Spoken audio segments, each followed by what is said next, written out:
ਪਿਆਰੇ ਵਿਦਿਆਰਥੀਓ, ਆਪ ਸਭ ਨੂੰ ਸਤਿ ਸ਼੍ਰੀ ਅਕਾਲ। ਮੈਂ ਕੁਲਦੀਪ ਸਿੰਘ ਅੱਜ ਜਮਾਤ 12ਵੀਂ ਦਾ ਇੱਕ ਨਵਾਂ ਅਧਿਐਨ ਬਿੰਦੂ ਲੈ ਕੇ ਹਾਜ਼ਰ ਹਾਂ।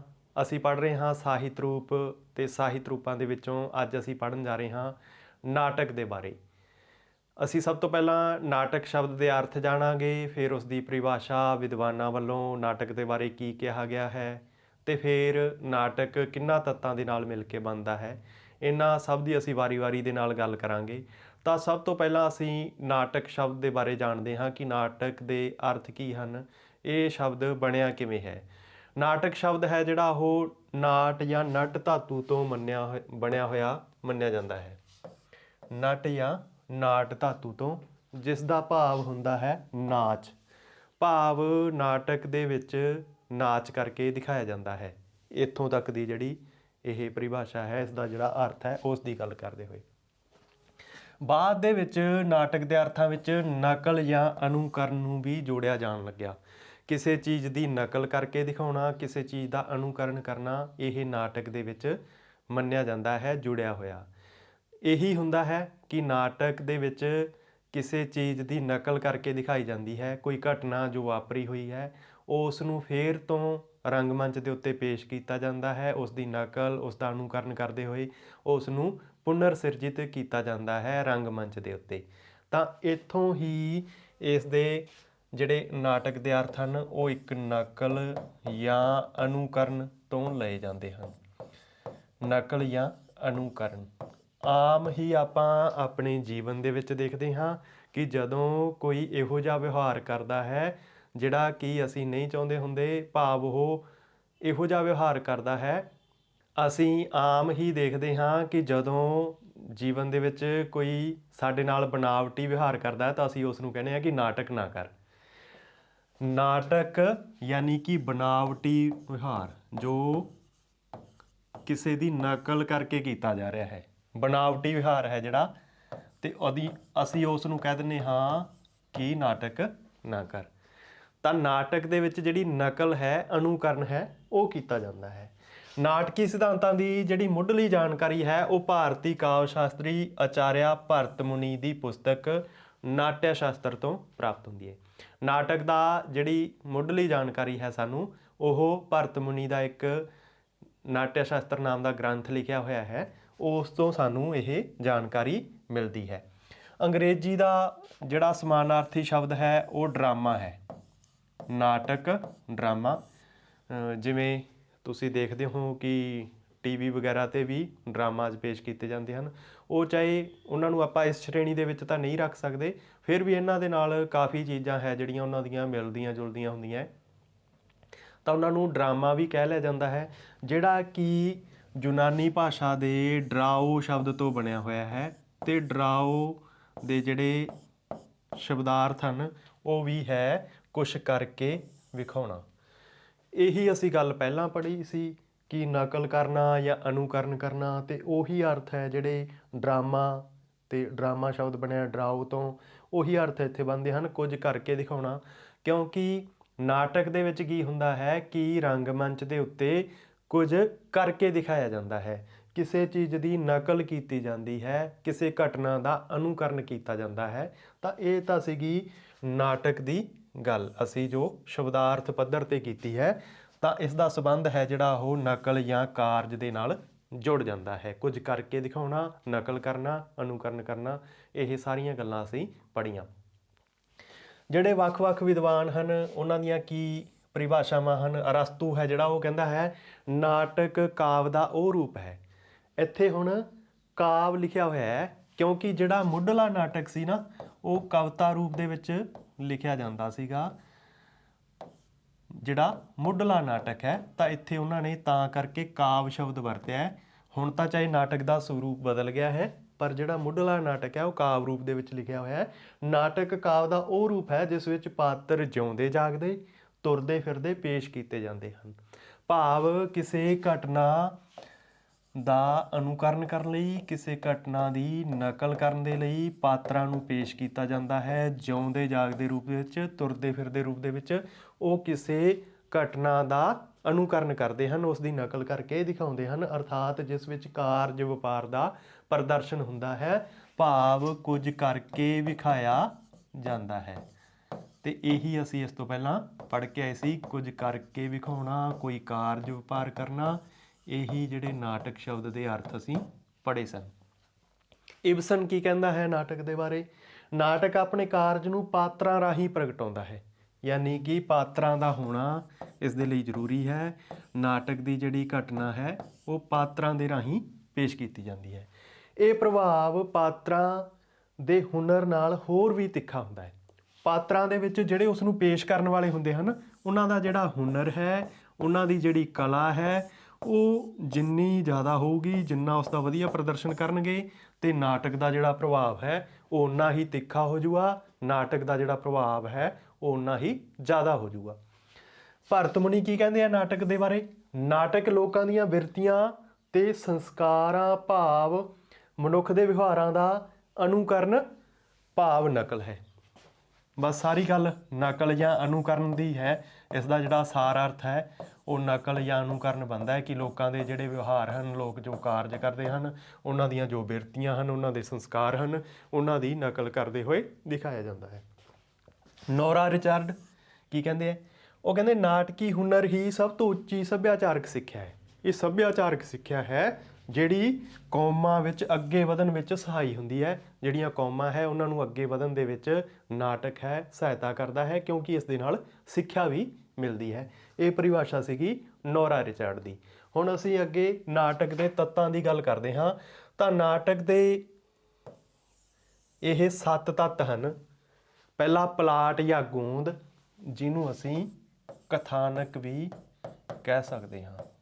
ਪਲਾਟ, ਗੋਂਦ, ਕਥਾਨਕ, ਕੋਈ ਵੀ ਸ਼ਬਦ ਅਸੀਂ ਇੱਥੇ ਵਰਤ ਸਕਦੇ ਹਾਂ। ਪਾਤਰ ਤੇ ਪਾਤਰ ਉਸਾਰੀ, ਨਾਟਕ ਹੈ ਜਿਹੜਾ ਉਹ ਪਾਤਰਾਂ ਦੇ ਨਾਲ ਅੱਗੇ ਵੱਧਦਾ ਹੈ ਤੇ ਨਾਟਕ ਦੇ ਵਿੱਚ ਪਾਤਰ ਉਸਾਰੀ ਵੀ ਕੀਤੀ ਜਾਂਦੀ ਹੈ, ਭਾਵ ਉਹਨਾਂ ਦਾ ਚਰਿੱਤਰ ਚਿੱਤਰਣ ਵੀ ਪੇਸ਼ ਹੋ ਜਾਂਦਾ ਹੈ।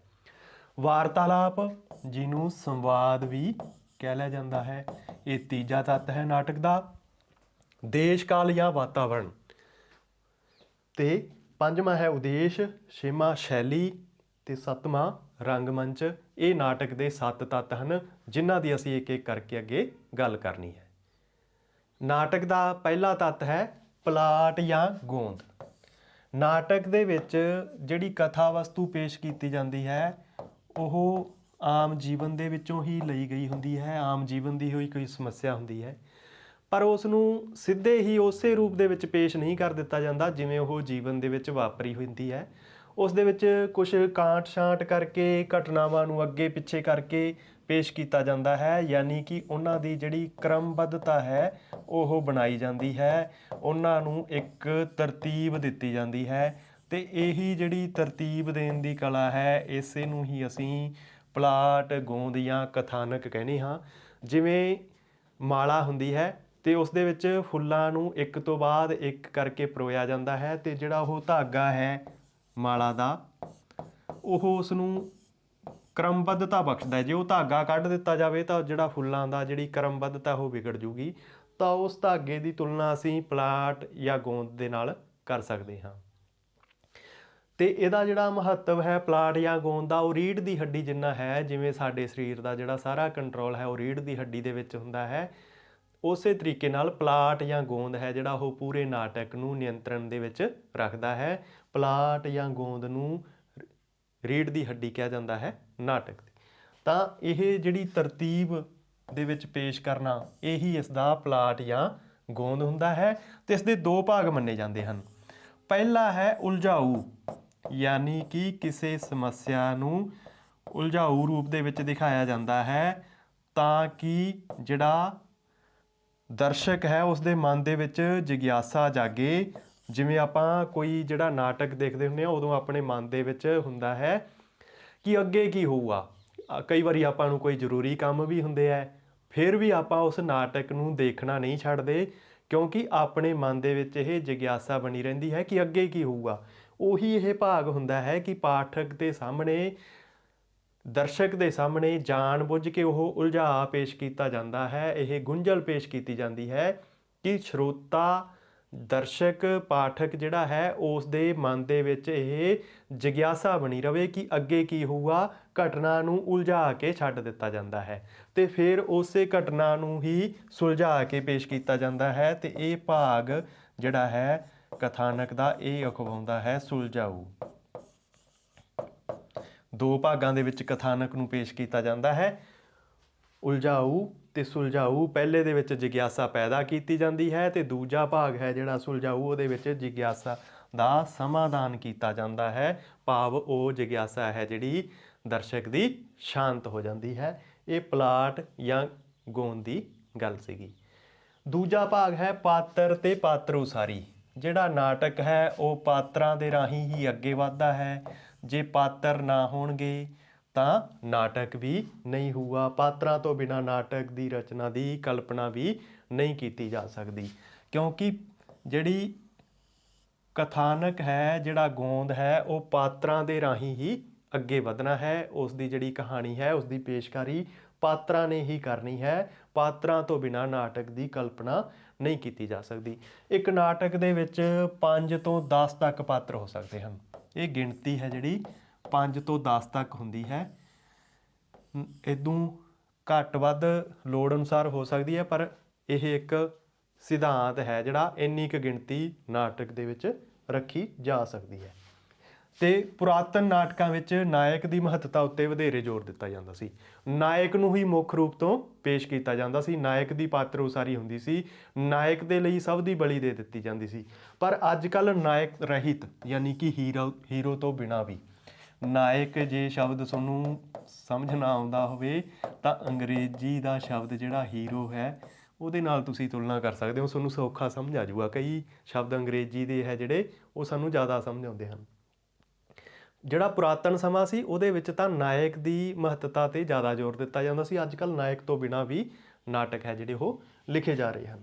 ਨਾਟਕਕਾਰ ਪਾਤਰਾਂ ਦੀ ਸਫਲ ਉਸਾਰੀ ਤਾਂ ਹੀ ਕਰ ਸਕਦਾ ਹੈ ਜੇ ਉਸ ਨੂੰ ਵਿਸ਼ਾਲ ਜੀਵਨ ਤਜਰਬਾ ਹੋਊਗਾ। ਜਿੰਨਾ ਉਸ ਦਾ ਐਕਸਪੀਰੀਅੰਸ ਜ਼ਿਆਦਾ ਹੋਊਗਾ, ਜਿੰਨਾ ਉਹ ਵੱਧ ਪਾਤਰਾਂ ਦੇ ਬਾਰੇ, ਉਹਨਾਂ ਦੇ ਸੁਭਾਅ ਦੇ ਬਾਰੇ ਜਾਣਦਾ ਹੋਊਗਾ, ਓਨੀ ਉਹ ਵਧੀਆ ਪੇਸ਼ਕਾਰੀ ਕਰ ਸਕੂਗਾ। ਅਤੇ ਜੇ ਉਸ ਨੂੰ ਤਜਰਬਾ ਨਹੀਂ ਹੋਊਗਾ, ਆਮ ਜੀਵਨ ਵਿੱਚੋਂ ਉਸ ਨੇ ਇਹ ਪਾਤਰ ਨਹੀਂ ਲਏ ਹੋਣਗੇ, ਤਾਂ ਉਹ ਨਾਟਕਕਾਰ ਨਾ ਤਾਂ ਆਪ ਸਫਲ ਹੋਊਗਾ ਅਤੇ ਨਾ ਹੀ ਉਸ ਦਾ ਨਾਟਕ ਸਫਲ ਹੋਊਗਾ। ਇਹ ਗੱਲ ਹੈ ਪਾਤਰ ਅਤੇ ਪਾਤਰ ਉਸਾਰੀ ਦੀ। ਅਤੇ ਅਗਲੀ ਗੱਲ ਕਰਦੇ ਹਾਂ ਆਪਾਂ ਵਾਰਤਾਲਾਪ ਦੀ। ਵਾਰਤਾਲਾਪ ਜਿਹਨੂੰ ਕਹਿ ਲਿਆ ਜਾਂਦਾ ਹੈ ਸੰਵਾਦ ਵੀ, ਅਤੇ ਅੰਗਰੇਜ਼ੀ ਦੇ ਵਿੱਚ ਇਸ ਦਾ ਸਮਾਨਾਰਥੀ ਸ਼ਬਦ ਹੈ ਡਾਇਲੋਗ। ਜਿਵੇਂ ਆਪਾਂ ਮੂਵੀ ਜਾਂ ਨਾਟਕ ਦੇਖਦੇ ਹੋਏ ਕਹਿੰਦੇ ਹਾਂ ਕਿ ਵਾਹ ਕੀ ਡਾਇਲੋਗ ਮਾਰਿਆ ਹੈ, ਤਾਂ ਉਹੀ ਡਾਇਲੋਗ ਵਾਰਤਾਲਾਪ ਹੈ, ਸੰਵਾਦ ਹੈ। ਯਾਨੀ ਕਿ ਉਹਦੀ ਬੋਲਣ ਦੀ ਕਲਾ ਦੀ ਆਪਾਂ ਪ੍ਰਸ਼ੰਸਾ ਕਰ ਰਹੇ ਹੁੰਦੇ ਹਾਂ। ਜਿਹੜੀ ਚੀਜ਼ ਉਹ ਬੋਲਦਾ ਹੈ, ਜਿਹੜਾ ਉਹ ਵਾਰਤਾਲਾਪ ਕਰਦਾ ਹੈ, ਆਪਾਂ ਉਸ ਦੀ ਪ੍ਰਸ਼ੰਸਾ ਕਰ ਰਹੇ ਹੁੰਦੇ ਹਾਂ। ਵਾਰਤਾਲਾਪ ਦੇ ਰਾਹੀਂ ਹੀ ਅੱਗੇ ਵੱਧਦੀ ਹੈ ਕਹਾਣੀ। ਤੁਸੀਂ ਆਪਣੇ ਸਕੂਲਾਂ ਦੇ ਵਿੱਚ ਜਾਂ ਹੋਰ ਕਿਤੇ ਨਾਟਕ ਦੇਖਿਆ ਹੋਣਾ, ਅਤੇ ਕਈ ਵਾਰ ਨਾਟਕ ਕਰਨ ਵਾਲੇ ਕੀ ਕਰਦੇ ਹੈ ਕਿ ਕੋਈ ਵਾਰਤਾਲਾਪ ਭੁੱਲ ਜਾਂਦੇ ਹਨ। ਨਾਟਕ ਦੀ ਪੇਸ਼ਕਾਰੀ ਕਰਦੇ ਕਰਦੇ ਕੋਈ ਵਾਰਤਾਲਾਪ, ਕੋਈ ਸੰਵਾਦ ਉਹਨਾਂ ਨੂੰ ਭੁੱਲ ਜਾਂਦਾ ਹੈ, ਤਾਂ ਨਾਟਕ ਦੀ ਕਹਾਣੀ ਹੈ ਜਿਹੜੀ ਸਾਰੀ ਉਹ ਉੱਥੇ ਹੀ ਰੁਕ ਜਾਂਦੀ ਹੈ। ਕਿਉਂਕਿ ਵਾਰਤਾਲਾਪ ਦੇ ਰਾਹੀਂ ਹੀ ਨਾਟਕ ਨੇ ਅੱਗੇ ਵਧਣਾ ਹੁੰਦਾ ਹੈ। ਤਾਂ ਵਾਰਤਾਲਾਪ ਜਿਹੜਾ ਹੈ ਉਹ ਆਸਾਨ ਭਾਸ਼ਾ ਦੇ ਵਿੱਚ ਲਿਖਿਆ ਹੋਣਾ ਚਾਹੀਦਾ ਹੈ, ਸੌਖੀ ਭਾਸ਼ਾ ਦੇ ਵਿੱਚ ਲਿਖਿਆ ਹੋਣਾ ਚਾਹੀਦਾ ਹੈ, ਕਿਉਂਕਿ ਇਹ ਆਮ ਲੋਕਾਂ ਦੇ ਲਈ ਲਿਖਿਆ ਗਿਆ ਹੁੰਦਾ। ਨਾਟਕ ਆਮ ਲੋਕਾਂ ਨੂੰ ਸਿੱਖਿਆ ਦੇਣੀ ਹੁੰਦੀ ਹੈ, ਆਮ ਦਰਸ਼ਕ ਦੇ ਲਈ ਹੁੰਦੀ ਹੈ ਇਹ ਕਲਾ। ਤਾਂ ਜਿਹੜੀ ਨਾਟਕ ਦੀ ਜਿਹੜੇ ਵਾਰਤਾਲਾਪ ਹੁੰਦੇ ਹਨ, ਜਿਹੜੇ ਸੰਵਾਦ ਹੁੰਦੇ ਹਨ, ਉਹ ਸੌਖੀ ਭਾਸ਼ਾ ਦੇ ਵਿੱਚ ਹੋਣੇ ਚਾਹੀਦੇ ਹਨ, ਲੋਕ ਪੱਧਰ ਦੀ ਭਾਸ਼ਾ ਦੇ ਵਿੱਚ ਹੋਣੇ ਚਾਹੀਦੇ ਹਨ। ਇਹ ਵਾਰਤਾਲਾਪ ਹੈ ਜਿਹੜੇ ਆਕਾਰ ਦੇ ਵਿੱਚ ਛੋਟੇ ਅਤੇ ਰੌਚਕ ਹੋਣੇ ਚਾਹੀਦੇ ਹਨ, ਜਿਹੜੇ ਦਰਸ਼ਕ ਦੇ ਮਨ ਦੇ ਵਿੱਚ ਰੌਚਕਤਾ ਪੈਦਾ ਕਰਨ, ਉਹਨਾਂ ਨੂੰ ਦੇਖਣ ਨੂੰ ਮਨ ਕਰੇ। ਜਿਹੜੇ ਗੱਲ ਮੌਕੇ ਮੁਤਾਬਿਕ ਤਰਕਮਈ ਰੂਪ ਵਿੱਚ ਪੇਸ਼, ਇੱਕ ਤਾਂ ਜਿਹੜੇ ਡਾਇਲੋਗ ਹੋਣ, ਵਾਰਤਾਲਾਪ ਹੋਣ, ਉਹ ਮੌਕੇ ਦੇ ਅਨੁਸਾਰ ਹੋਣ। ਮੌਕੇ ਦੇ ਅਨੁਸਾਰ ਭਾਵ ਜੇ ਉੱਥੇ ਖੁਸ਼ੀ ਦਾ ਮਾਹੌਲ ਹੈ ਤਾਂ ਉਹੋ ਜਿਹੇ ਡਾਇਲੋਗ ਹੋਣੇ ਚਾਹੀਦੇ ਹਨ, ਉਹੋ ਜਿਹੇ ਸੰਵਾਦ ਹੋਣੇ ਚਾਹੀਦੇ ਹਨ। ਜੇ ਉੱਥੇ ਦੁੱਖ ਦਾ ਮਾਹੌਲ ਹੈ ਤਾਂ ਉਸ ਦੇ ਅਨੁਸਾਰ ਉਹ ਸੰਵਾਦ ਹੈ ਜਿਹੜੇ ਵਾਰਤਾਲਾਪ ਹੋਣੇ, ਮੌਕੇ ਦੇ ਨਾਲ ਜੁੜਦੇ ਹੋਏ ਹੋਣ। ਜਿਹੋ ਜਿਹੀ ਘਟਨਾ ਪੇਸ਼ ਕੀਤੀ ਜਾ ਰਹੀ ਹੈ ਉਹੋ ਜਿਹੇ ਹੀ ਡਾਇਲੋਗ ਹੋਣ, ਉਹੋ ਜਿਹੇ ਹੀ ਵਾਰਤਾਲਾਪ ਹੋਣ, ਅਤੇ ਆਪਣੀ ਗੱਲ ਨੂੰ ਤਰਕਮਈ ਰੂਪ ਦੇ ਵਿੱਚ ਪੇਸ਼ ਕਰਨ। ਆਪਣੀ ਗੱਲ ਦੇ ਵਿੱਚ ਦਲੀਲ ਹੋਣੀ ਚਾਹੀਦੀ ਹੈ, ਤਰਕ ਹੋਣੀ ਚਾਹੀਦੀ ਹੈ, ਤਾਂ ਕਿ ਪਾਠਕ ਉਸ ਨੂੰ ਮੰਨਣ। ਤੇ ਅਗਲੀ ਗੱਲ ਹੈ ਜਿਹੜੀ ਲੰਮੀ ਵਾਰਤਾਲਾਪ ਪਾਠਕ ਜਾਂ ਦਰਸ਼ਕ ਨੂੰ ਬੋਝਲ ਜਾਪਦੀ ਹੈ। ਜੇ ਡਾਇਲੋਗ ਜਾਂ ਸੰਵਾਦ ਜਿਹੜੇ ਹੈ ਲੰਬੇ ਲੰਬੇ ਹੋਣਗੇ ਤਾਂ ਪਾਠਕ ਜਾਂ ਜਿਹੜਾ ਦਰਸ਼ਕ ਹੈ ਦੇਖਣ ਵਾਲਾ ਉਸ ਨੂੰ ਸਮਝ ਨਹੀਂ ਪਾਊਗਾ, ਤੇ ਉਸ ਦੀ ਜਦੋਂ ਸਮਝ ਤੋਂ ਬਾਹਰ ਹੋ ਜਾਊਗੀ ਤਾਂ ਫਿਰ ਉਸ ਦੀ ਨਾਟਕ ਦੇ ਵਿੱਚੋਂ ਰੁਚੀ ਵੀ ਖਤਮ ਹੋ ਜਾਊਗੀ। ਤਾਂ ਇਹ ਆਪਾਂ 3-4 ਗੱਲਾਂ ਵਾਰਤਾਲਾਪ ਦੇ ਬਾਰੇ ਧਿਆਨ ਰੱਖਣੀਆਂ ਹੈ ਕਿ ਇੱਕ ਤਾਂ ਵਾਰਤਾਲਾਪ ਦੇ ਰਾਹੀਂ ਹੀ ਕਹਾਣੀ ਅੱਗੇ ਵੱਧਦੀ ਹੈ। ਜਿਹੜੀ ਕਹਾਣੀ ਹੈ ਉਹ ਵਾਰਤਾਲਾਪ ਦੇ ਰਾਹੀਂ ਅੱਗੇ ਵੱਧਦੀ ਹੈ, ਤੇ ਇਹ ਮੌਕੇ ਦੇ ਅਨੁਸਾਰ ਹੋਣੇ ਚਾਹੀਦੇ ਹਨ, ਅਰਥ ਭਰਪੂਰ ਹੋਣੇ ਚਾਹੀਦੇ ਹਨ, ਛੋਟੇ ਹੋਣੇ ਚਾਹੀਦੇ ਹਨ, ਤੇ ਤਰਕਮਈ ਰੂਪ ਦੇ ਵਿੱਚ ਲਿਖੇ ਗਏ ਹੋਣੇ ਚਾਹੀਦੇ ਹਨ। ਇਹ ਸੀ ਗੱਲ ਵਾਰਤਾਲਾਪ ਦੀ, ਸੰਵਾਦ ਦੀ। ਹੁਣ ਗੱਲ ਕਰਦੇ ਹਾਂ ਅਸੀਂ ਦੇਸ਼ ਕਾਲ ਜਾਂ ਵਾਤਾਵਰਣ ਦੀ। ਦੇਸ਼ ਕਾਲ ਜਾਂ ਵਾਤਾਵਰਣ ਕੀ ਹੁੰਦਾ ਹੈ? ਜਿਹੜੇ ਸਮੇਂ ਦੇ ਵਿੱਚੋਂ ਨਾਟਕ ਦੀ ਘਟਨਾ ਲਈ ਗਈ ਹੈ ਉਸੇ ਸਮੇਂ ਦੀ ਹੀ ਪੇਸ਼ਕਾਰੀ ਕੀਤੀ ਗਈ ਹੋਵੇ। ਜਿਵੇਂ ਮੰਨ ਕੇ ਚੱਲੋ ਕਿ ਨਾਟਕ ਦੀ ਜਿਹੜੀ ਕਥਾ ਵਸਤੂ ਹੈ ਉਹ ਲਈ ਗਈ ਹੋਵੇ ਮੱਧਕਾਲ ਦੇ ਵਿੱਚੋਂ, ਮੱਧਕਾਲ ਦੇ ਵਿੱਚੋਂ ਲਈ ਗਈ ਹੈ ਤਾਂ ਉਸ ਸਮੇਂ ਦੇ ਅਨੁਸਾਰ ਹੀ ਪਹਿਰਾਵਾ ਹੋਣਾ ਚਾਹੀਦਾ ਹੈ, ਉਸ ਸਮੇਂ ਦੇ ਅਨੁਸਾਰ ਹੀ ਬੋਲੀ ਯਾਨੀ ਕਿ ਉਹਨਾਂ ਦੇ ਵਾਰਤਾਲਾਪ ਹੋਣੇ ਚਾਹੀਦੇ ਹਨ, ਉਸ ਦੇ ਵਿੱਚ ਜਿਹੜੀ ਸ਼ਬਦਾਵਲੀ ਲਈ ਗਈ ਹੋਵੇ, ਉਹਨਾਂ ਦੇ ਜਿਹੜੇ ਡਾਇਲੋਗ ਹਨ ਉਹ ਮੱਧਕਾਲ ਦੀ ਭਾਸ਼ਾ ਦੇ ਵਿੱਚ ਹੋਵੇ। ਇਸ ਦੇ ਉਲਟ ਜੇ ਹੁਣ ਵਰਤਮਾਨ ਕਾਲ ਦੇ ਕੋਈ ਘਟਨਾ ਲਈ ਗਈ ਹੈ ਤਾਂ ਉਹ ਪਹਿਰਾਵਾ ਵਰਤਮਾਨ ਕਾਲ ਦਾ ਹੋਵੇ ਤੇ ਬੋਲੀ ਵੀ ਵਰਤਮਾਨ ਕਾਲ ਦੀ ਹੋਵੇ। ਇਹ ਦੇਸ਼ ਕਾਲ ਹੈ, ਭਾਵ ਜਿਹੜੇ ਸਮੇਂ ਦੀ ਘਟਨਾ ਪੇਸ਼ ਕੀਤੀ ਜਾ ਰਹੀ ਹੈ ਉਸੇ ਸਮੇਂ ਦਾ ਪਹਿਰਾਵਾ ਹੋਵੇ, ਉਸੇ ਸਮੇਂ ਦੀ ਬੋਲੀ ਸ਼ਬਦਾਵਲੀ ਯਾਦ ਹੋਵੇ, ਉਸੇ ਸਮੇਂ ਦੇ ਹੀ ਸਾਧਨ ਉਸ ਦੇ ਵਿੱਚ ਵਰਤੇ ਗਏ ਹੋਣ। ਜਿਵੇਂ ਮੱਧਕਾਲ ਦੀ ਕੋਈ ਘਟਨਾ ਪੇਸ਼ ਕਰਨੀ ਹੋਵੇ ਤੇ ਉਹਦੇ ਵਿੱਚ ਮੋਬਾਈਲ ਦਿਖਾ ਦਿੱਤਾ ਜਾਵੇ ਤਾਂ ਉਹ ਦੇਸ਼ ਕਾਲ ਤੋਂ ਉਲਟ ਹੋ ਜਾਊਗਾ। ਇਸੇ ਤਰੀਕੇ ਨਾਲ ਕੋਈ ਥਾਣੇਦਾਰ ਪਾਤਰ ਹੈ ਤਾਂ ਉਸ ਦੀ ਜਿਹੜਾ ਪਹਿਰਾਵਾ ਹੈ ਉਹ ਥਾਣੇਦਾਰ ਵਾਲਾ ਹੋਣਾ ਚਾਹੀਦਾ ਹੈ ਤੇ ਉਸ ਦੀ ਬੋਲੀ ਕੜਕ ਹੋਣੀ ਚਾਹੀਦੀ ਹੈ। ਇਸ ਦੇ ਉਲਟ ਕੋਈ ਸਾਧੂ ਪਾਤਰ ਹੈ ਤਾਂ ਉਸ ਦੀ ਬੋਲੀ ਹੈ ਜਿਹੜੀ ਉਹ ਵਿਨਮਰਤਾ ਵਾਲੀ ਹੋਣੀ ਚਾਹੀਦੀ ਹੈ ਤੇ ਉਸ ਦਾ ਪਹਿਰਾਵਾ ਵੀ ਉਹੋ ਜਿਹਾ ਹੋਣਾ ਚਾਹੀਦਾ ਹੈ। ਭਾਵ ਜਿਹੜੇ ਸਮੇਂ ਦੀ ਘਟਨਾ ਲਈ ਗਈ ਹੈ ਉਸੇ ਸਮੇਂ ਦਾ ਪਹਿਰਾਵਾ ਪੇਸ਼ ਕੀਤਾ ਜਾਵੇ, ਉਸੇ ਸਮੇਂ ਦੀ ਬੋਲੀ ਪੇਸ਼ ਕੀਤੀ ਜਾਵੇ ਤੇ ਜਿਹੜਾ ਪਾਤਰ ਲਿਆ ਗਿਆ ਹੈ ਉਹ ਆਪਣੇ ਜਿਹੜਾ ਉਸ ਦਾ ਕਿੱਤਾ ਹੈ ਉਸ ਦੇ ਅਨੁਰੂਪ ਹੀ ਵਿਵਹਾਰ ਕਰਦਾ ਹੋਇਆ ਦਿਖਾਇਆ ਗਿਆ ਹੋਵੇ। ਜਿਵੇਂ ਅਸੀਂ ਗੱਲ ਕੀਤੀ ਸਾਧੂ ਅਤੇ ਥਾਣੇਦਾਰ ਦੀ, ਸਾਧੂ ਦੀ ਬੋਲੀ ਹੈ ਜਿਹੜੀ ਉਹ ਵਿਨਮਰਤਾ ਵਾਲੀ ਹੁੰਦੀ ਹੈ ਤੇ ਥਾਣੇਦਾਰ ਦੀ ਜਿਹੜੀ ਬੋਲੀ ਹੈ ਉਹ ਕੜਕ ਹੋਣੀ ਚਾਹੀਦੀ ਹੈ। ਤਾਂ ਇਹ ਦੇਸ਼ ਕਾਲ ਦੇ ਵਿੱਚ ਸਾਰੀਆਂ ਗੱਲਾਂ ਜਿਹੜੀਆਂ ਆ ਜਾਂਦੀਆਂ ਹਨ। ਇਹੀ ਅਸੀਂ ਇੱਥੇ ਪੜ੍ਹ ਰਹੇ ਹਾਂ ਕਿ ਪੁਰਾਤਨ ਸਮੇਂ ਦੀ ਘਟਨਾ ਲਈ ਗਈ ਹੈ ਤਾਂ ਵਾਤਾਵਰਣ ਵੀ ਉਸ ਅਨੁਸਾਰ ਵੀ ਹੋਵੇਗਾ ਤੇ ਪਾਤਰਾਂ ਦਾ ਪਹਿਰਾਵਾ ਵੀ ਉਸੇ ਦੇ ਅਨੁਰੂਪ ਹੀ ਹੋਏਗਾ। ਇਹ ਗੱਲ ਸੀ ਦੇਸ਼ ਕਾਲ ਜਾਂ ਵਾਤਾਵਰਣ ਦੀ। ਪੰਜਵਾਂ ਤੱਤ ਹੈ ਉਦੇਸ਼। ਹਰ ਸਾਹਿਤਕਾਰ ਆਪਣੀ ਰਚਨਾ ਵਿੱਚ ਘਟਨਾਵਾਂ ਨੂੰ ਸਮਾਜਿਕ ਚੌਗਿਰਦ ਦੇ ਵਿੱਚੋਂ ਗ੍ਰਹਿਣ ਕਰਦਾ ਹੈ ਤੇ ਉਸਨੇ ਸਮਾਜ ਨੂੰ ਇੱਕ ਸੰਦੇਸ਼ ਵੀ ਦੇਣਾ ਹੁੰਦਾ ਹੈ। ਇਹੀ ਉਸਦਾ ਉਦੇਸ਼ ਹੁੰਦਾ ਹੈ ਕਿ ਉਸਨੇ ਸਮਾਜ ਦੇ ਵਿੱਚ ਕੋਈ ਬੁਰਾਈ ਦੇਖੀ ਤਾਂ ਉਸ 'ਤੇ ਉਹ ਕਟਾਕਸ਼ ਕਰਦਾ ਹੋਇਆ, ਉਸ 'ਤੇ ਵਿਅੰਗ ਕਰਦਾ ਹੋਇਆ ਘਟਨਾ ਨੂੰ ਪੇਸ਼ ਕਰਦਾ ਹੈ ਤੇ ਆਪਣਾ ਜਿਹੜਾ ਉਸਦਾ ਉਦੇਸ਼ ਹੈ ਉਸ ਬੁਰਾਈ ਨੂੰ ਖਤਮ ਕਰਨ ਦਾ ਜਾਂ ਕਿਸੇ ਚੰਗਿਆਈ ਨੂੰ ਸਥਾਪਿਤ ਕਰਨ ਦਾ, ਤਾਂ ਉਹ ਆਪਣੇ ਉਦੇਸ਼ ਨੂੰ ਆਪਣੀ ਕਹਾਣੀ ਦੇ ਰਾਹੀਂ ਜਿਹੜੀ ਨਾਟਕ ਦੀ ਹੈ ਉਸ ਦੇ ਰਾਹੀਂ ਪੇਸ਼ ਕਰਦਾ ਹੈ। ਉਸ ਕਹਾਣੀ ਨੂੰ ਸਿੱਧੇ ਸਿੱਧੇ ਪੇਸ਼ ਨਹੀਂ ਕਰਦਾ।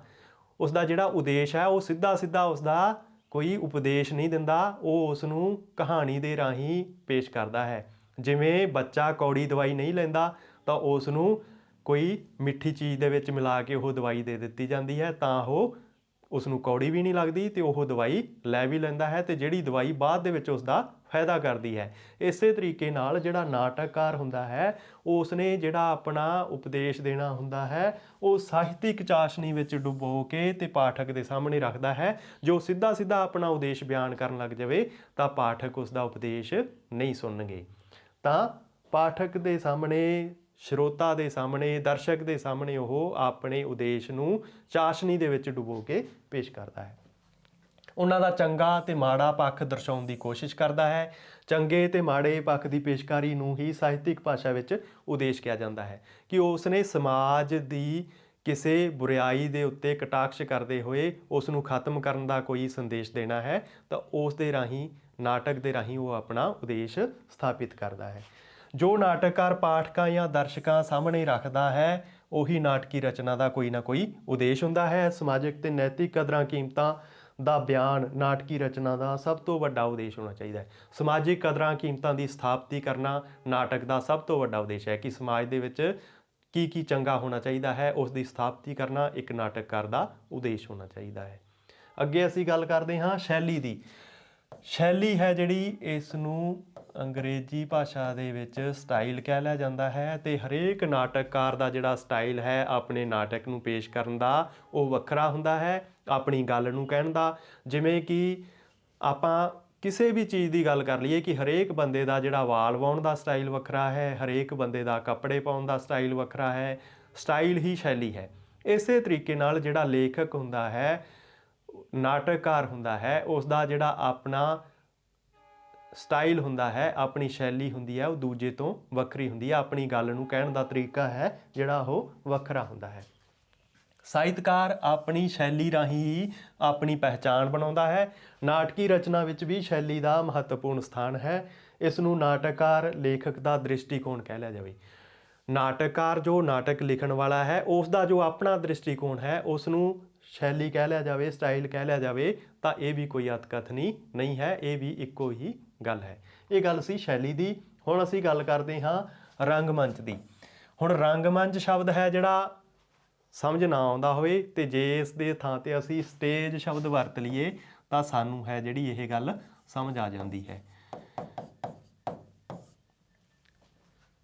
ਰੰਗਮੰਚੀ ਸਾਰਥਕਤਾ ਨਾਟਕ ਦਾ ਪ੍ਰਮੁੱਖ ਗੁਣ ਹੈ। ਰੰਗਮੰਚ ਦੇ ਉੱਤੇ ਸਾਰਥਕ ਹੋਣਾ ਜ਼ਰੂਰੀ ਹੈ ਨਾਟਕ ਦਾ। ਅਗਰ ਰੰਗਮੰਚ 'ਤੇ ਉਹ ਸਾਰਥਕ ਨਹੀਂ ਹੋਊਗਾ, ਭਾਵ ਜਦੋਂ ਉਸ ਦੀ ਪੇਸ਼ਕਾਰੀ ਕੀਤੀ ਜਾਵੇ, ਉਸ ਨੂੰ ਲੋਕਾਂ ਦੇ ਸਾਹਮਣੇ ਖੇਡ ਕੇ ਦਿਖਾਇਆ ਜਾਵੇ, ਉਸ ਦਾ ਪ੍ਰਦਰਸ਼ਨ ਕੀਤਾ ਜਾਵੇ, ਉਦੋਂ ਜੇ ਉਹ ਸਾਰਥਕ ਨਹੀਂ ਹੈ ਤਾਂ ਫਿਰ ਉਹ ਨਾਟਕਕਾਰ ਸਫਲ ਨਹੀਂ ਹੈ, ਉਹ ਨਾਟਕ ਸਫਲ ਨਹੀਂ ਹੈ। ਕਿਸੇ ਵੀ ਨਾਟਕੀ ਰਚਨਾ ਦੀ ਮਹਾਨਤਾ ਰੰਗਮੰਚੀ ਸਫਲਤਾ ਉੱਪਰ ਨਿਰਭਰ ਹੈ। ਜੇ ਉਹ ਰੰਗਮੰਚ ਦੇ ਉੱਤੇ ਸਫਲ ਹੈ, ਉਸ ਨੂੰ ਜੋ ਪ੍ਰਦਰਸ਼ਿਤ ਕੀਤਾ ਗਿਆ ਜਦੋਂ ਉਦੋਂ ਸਫਲ ਹੈ ਤਾਂ ਉਹ ਨਾਟਕ ਵੀ ਸਫਲ ਹੈ। ਇਸ ਵਿੱਚ ਹੀ ਅਭਿਨੈ ਕਲਾ ਦਾ ਗੁਣ ਸ਼ਾਮਲ ਹੈ।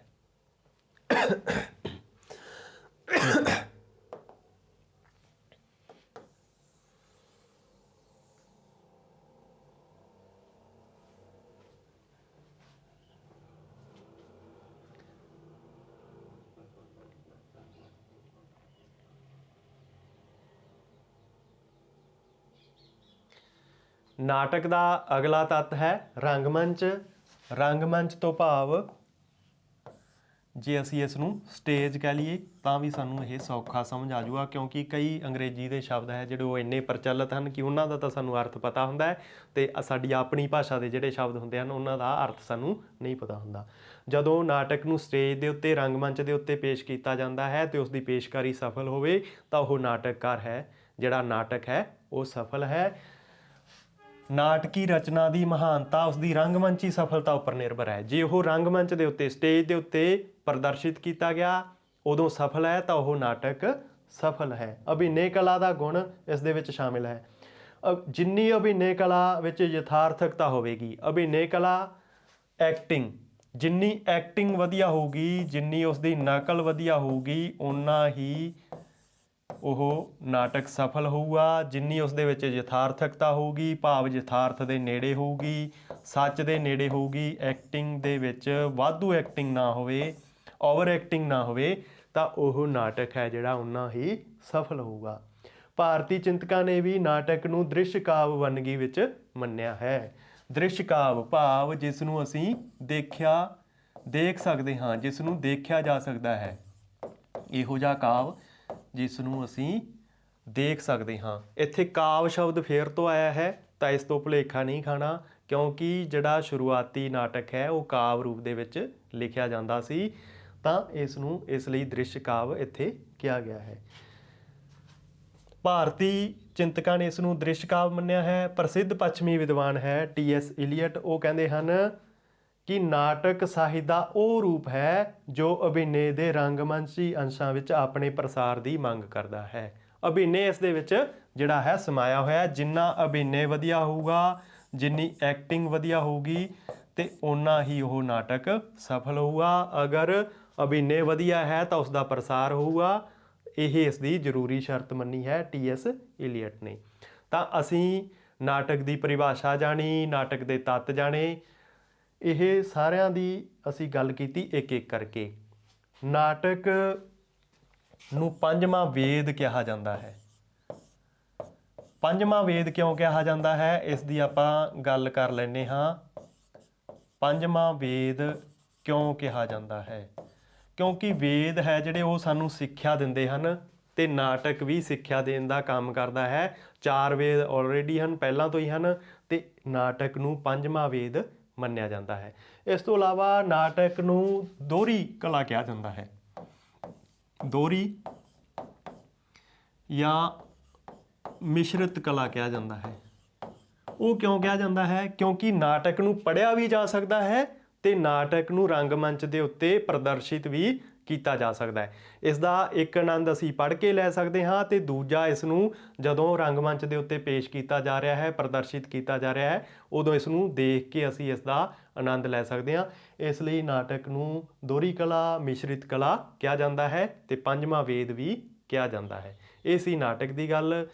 ਆਪਾਂ ਮਿਲਾਂਗੇ ਕਿਸੇ ਹੋਰ ਅਧਿਐਨ ਬਿੰਦੂ ਦੇ ਨਾਲ। ਉਦੋਂ ਤੱਕ ਲਈ ਆਪ ਸਭ ਵਿਦਿਆਰਥੀਆਂ ਨੂੰ ਸਤਿ ਸ਼੍ਰੀ ਅਕਾਲ।